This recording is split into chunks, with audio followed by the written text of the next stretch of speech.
রীতিমতো একজন বিএলওকে চড় থাপ্পড়ের অভিযোগ উঠেছে।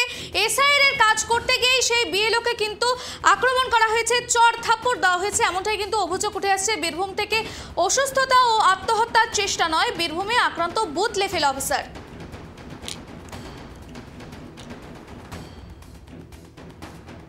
আপনারা দেখছেন রীতিমতো চাঞ্চল্যকর ঘটনা, বিএলওকে চড় থাপ্পড় দেওয়ার অভিযোগ। বীরভূমে আক্রান্ত হয়েছেন একজন বুথ লেভেল অফিসার।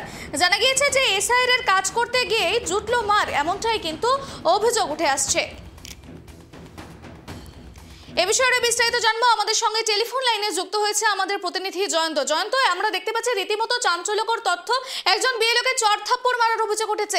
কেন এই ঘটনা ঘটলো, কি জানা যাচ্ছে এই বিষয়ে? জয়ন্ত, দেখো শ্রেয়সী, তোমাকে প্রথমে জানাই, দুবরাজপুর ব্লকের লক্ষ্মীনারায়ণপুর পঞ্চায়েতের যে 148 নম্বর বুথ রয়েছে, সেই বুথটি হচ্ছে আমোদপুর গ্রামের। সেখানকার যিনি বিএলআর ছিলেন কেশব ঘোষ, তাকে কিন্তু মারধরের অভিযোগ উঠেছে। তিনি যেটা অভিযোগ করছেন যে তাকে কিন্তু মারধর করেছে যে ওইখানকারই একজন তৃণমূল কর্মী, যার নাম হচ্ছে কালা খান। তিনি তাকে যেটা বারবার ফোনে হুমকি দিচ্ছিলেন যে এসআইয়ের যে ফর্ম, তাকে সমস্ত ফর্ম দিয়ে দিতে হবে, তিনি সবাইকে নাকি এই ফর্মগুলি দেবেন। এবং সেই ক্ষেত্রে যিনি বিএলও রয়েছেন তিনি কিন্তু পরিষ্কার বিষয়টি কিন্তু বারণ করেছেন যে তাকে দেবো না, আমি নিজে গিয়ে দেবো। সেক্ষেত্রে তাকে বারবার হুমকি দেয় এবং তাকে সাক্ষাৎকার তার সামনাসামনি হয়ে তাকে মারধরও করে, এমনটাই তিনি কিন্তু অভিযোগ করেছেন। এবং গোটা বিষয়টি তিনি কিন্তু দুবরাজপুর থানায় অভিযোগ দায়ের করেন এবং তার পরিপ্রেক্ষিতে দুবরাজপুর থানার পুলিশ এই তৃণমূল কর্মী যিনি রয়েছেন কালা খান, তাকে কিন্তু গ্রেপ্তার করে এবং গতকাল রাতেই কিন্তু তাকে গ্রেপ্তার করা হয়েছে এবং আজকে তাকে দুবরাজপুর যে মহকুমার আদালত, সেখানে তাকে তোলা হবে, এমনটাই কিন্তু জানা যাচ্ছে।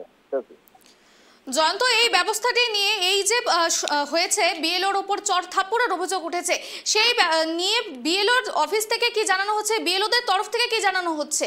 কি দেখো, বিএলও তরফ থেকে যেটা জানানো হচ্ছে যে তাকে কাজ করতে বাধা দেওয়া হয়েছে এবং অনবরত তাকে ফোনে যথারীতি হুমকি দেওয়া হয়েছিল এবং একবার নয় একাধিকবার হুমকি দেওয়া হয়েছে এবং তিনি গোটা বিষয়টি তার ঊর্ধ্বতন কর্তৃপক্ষ যারা রয়েছেন তাদেরকে বারবার জানিয়েছেন এবং সেই পরিপ্রেক্ষিতে এবং তাদের কথা শুনে তিনি কিন্তু থানায় তিনি অভিযোগ দায়ের করছেন। তার পরিপ্রেক্ষিতেই কিন্তু এই তৃণমূল নেতাকে কিন্তু গ্রেপ্তার করা হয়েছে।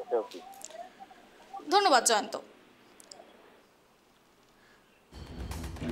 আপনারা দেখছেন এসআইআর এর ফর্ম নিয়ে কিন্তু রীতিমতো চাঞ্চল্যকর তথ্য। এসআইআর এর কাজ করতে গিয়ে একজন বিএলও কিন্তু আক্রান্ত হয়েছে।